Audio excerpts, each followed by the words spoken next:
SnowRunner and BeamNG.Drive have both made themselves very prominent in the off-road gaming communities. Now, whether that's through vanilla game maps and vehicles or through community-created mods, these games have both cemented themselves as major games and major forces to be reckoned with in terms of off-road gaming. Now, we're going to break down a very specific topic in this video, and that is Baja-style off-roading. And obviously, there are a lot of different ways that you can off-road in both of these games, be it mudding or rock crawling or whatever the case may be. But again, in this video, we are going to focus on the topic of Baja-style vehicles. Now, what we're going to be doing in this video is I'm going to be breaking down different aspects of gameplay across a Baja gameplay style in both SnowRunner and BeamNG.Drive, and I want to hear from y'all in the comments down below which things you think one game does better and which things you think the other game does better.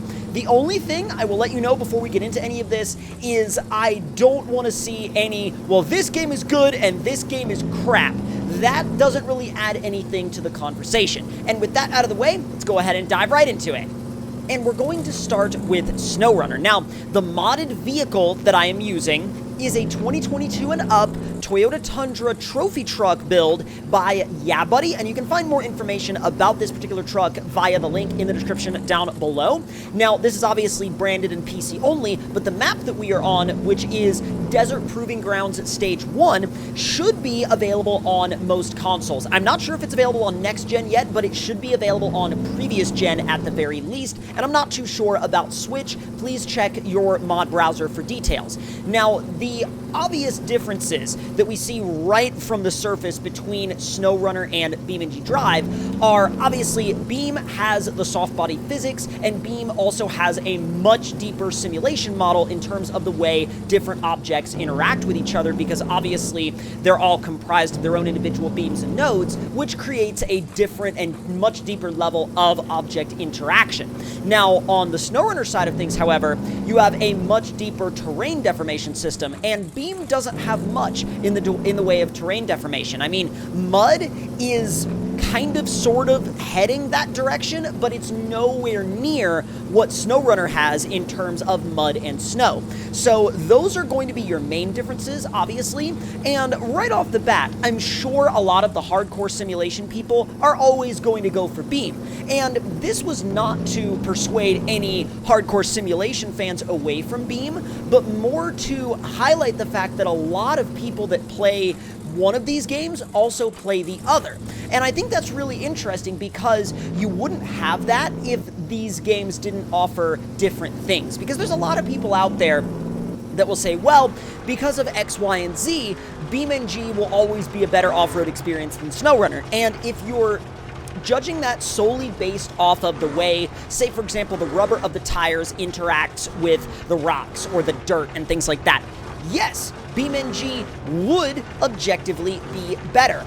However, there are a lot of people that still play both of these games because SnowRunner offers some gameplay dynamics that BeamNG does not. And I think it's also really important to, when we're talking about both of these games together, it's important to think about the fact that they offer different types of experiences. You're not going to be looking for the same experiences in BeamNG that you're going to be looking for in SnowRunner. And I think that that's really important to highlight, because when you're comparing two different games directly, I do think it's important to, yeah, I basically, well, nosed into the ground on that one. And then I nosed into the ground again. This thing is a little bit of a front overhang. Now, the first time I did it, entirely my fault. I went over the lip too fast. The second time, it was more of a front overhang issue.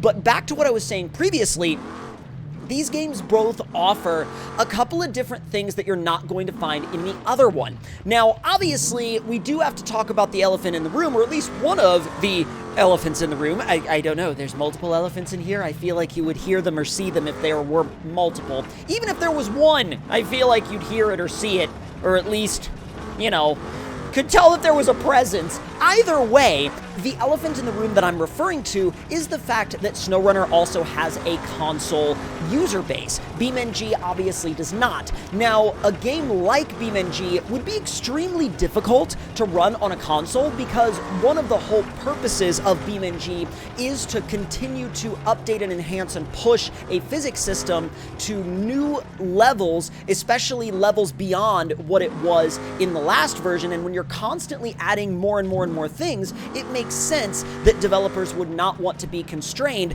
by the limitations of a console. Now, consoles do have limitations, and I don't say that as somebody that dislikes consoles. I know that's something that some people that do dislike consoles will say, but it's one of those things where a certain console generation has a nearly, I'm not going to say completely fixed set of hardware, because console manufacturers will update their hardware a few times throughout a console's life cycle, but you're going to need to allow your game to run across basically an entire generation of consoles, if not more, whereas with a PC game, that's a lot less of a concern. It's a lot less of a especially with a game like BeamNG.Drive, it's a lot less of something you would worry about, because as the game continues to evolve, usually a lot of people's PCs will also evolve. They might add more RAM, they might get a new GPU, they might upgrade their power supply, and these are all things that can allow you to run more enhanced games and have genuinely a better gaming experience, and also be able to run the experiences that the developers continue to create. And I think that that's really, at the end of the day, what BeamNG needs to be seen as, is it really is a way for physics to be tested and to evolve. And yes, it can be played as a game as well, but the end goal, I feel, of BeamNG.Drive has always been to continue to deepen the dynamics and expression of a physics system. Whereas SnowRunner, on the other hand, is a game based around objectives. It's a game based around a very particular style of driving.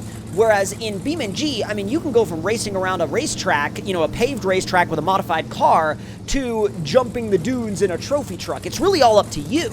Now, something that we really need to touch on as a topic, because it comes up whenever I play well, not whenever, but a lot of times when I play SnowRunner, is how much I dislike SnowRunner's damage system. In my opinion, it is the worst part of the entire game. And I say this as a longtime fan of the Runner series. I say this as somebody that's been playing the Runner series since the Spin Tires tech demo. The damage system in the Runner series, but particularly in SnowRunner, I mean literally particularly in SnowRunner, the damage system and the visual damage in particular is awful. It is absolutely terrible. It is absolutely horrendous, and that is a topic and a hill that I will stay on and I will fight for, because it doesn't make any sense that we don't have the ability to turn it off, because all it is a crinkling of the body panels. That's all it is. It just looks like someone went up to your vehicle and, you know, grabbed it like you would grab a sheet of aluminum foil and just crinkled it up in their hands, and then that's it. Whereas obviously BeamNG has a fully simulated damage system, a full soft body damage system. And I'm not comparing the two damage systems by any means, because I know that adding a system like that to SnowRunner would literally require an entire rebuild of the physics system as a whole. But, and this is a big but, why not just let us turn it off? Why not just let us turn it off? I don't feel like that's all that difficult of a thing to implement, nor do I feel like that's all that controversial of a statement, because I don't think that it removes anything from the experience at all, because you would have some people out there probably that would say, well, it's going to remove immersion from the experience. And I'm like, okay, maybe it would for you, but it wouldn't for me. And we need to have the ability to choose between the two, because personally for me, especially if I'm driving a vehicle like this and I run over a stick and it completely crinkles a fender, a bumper, a grill, and ruins a headlight just because I drove over one stick, that removes my level of immersion from the experience. That hurts the immersion. The visual damage in SnowRunner is so bad that it does more to hurt the immersion than it does to help the immersion. However, when it comes to BeamNG.Drive, there is a particular part of the fan base that only plays the game to crash stuff, because the crash physics are that good. Now, I'm not saying that SnowRunner or the Runner series needs a system like that. I don't think it really ever would need a system like that, because the Runner series is not about crashing your vehicles. I mean, the last thing you want to do in the Runner series is crash or flip. The Runner series is about simulated terrain, and particularly the simulated terrain deformation that was developed way back in the original Spin tires, solely to give you a realistic feeling around soft dirt, mud, sand, and snow, as it has now evolved into over time. Now, again, sand, a little bit, iffy, back and forth, but mud and snow are really the two primarily simulated aspects of terrain and the main simulated selling points of the Runner series, whereas, again, BeamNG, I'm sorry to say, is pretty light on the terrain deformation front. I mean, you go through mud and it's kind of just a texture. Like, the friction will change a little bit and you'll see, mud particles kind of fly up around your tires, but that's about it. You're not going to see your tires digging gigantic ruts through a huge mud pit like you would in a Runner game. It's just a totally different type of simulated experience. So again, these games both have their ups and downs, but what I do notice is throughout the videos that I have posted on the channel, and particularly when I've done some videos on some of the SnowRunner mods, I have noticed an increased amount of people saying things like, well, why would you play this? Beam is better. Or why would you off-road or rock crawl in this? Beam is better. And I'm like, if you are looking for better in the sense of the way the tires interact with certain objects, sure, I'm not going to argue with you. Beam is a more in-depth simulation, but there are endearing aspects of both games that, in my opinion, make them both genuinely fun to play. And I don't think one takes away from the other at all. I think you can genuinely enjoy SnowRunner and also genuinely enjoy BeamNG.Drive, and I don't think there's anything wrong with that. I really don't. But if y'all enjoyed this video, let me know any and all of your thoughts and opinions in the comments down below. Hit the like button if you enjoyed, subscribe if you're new, and I will see y'all next time. Talk to y'all later.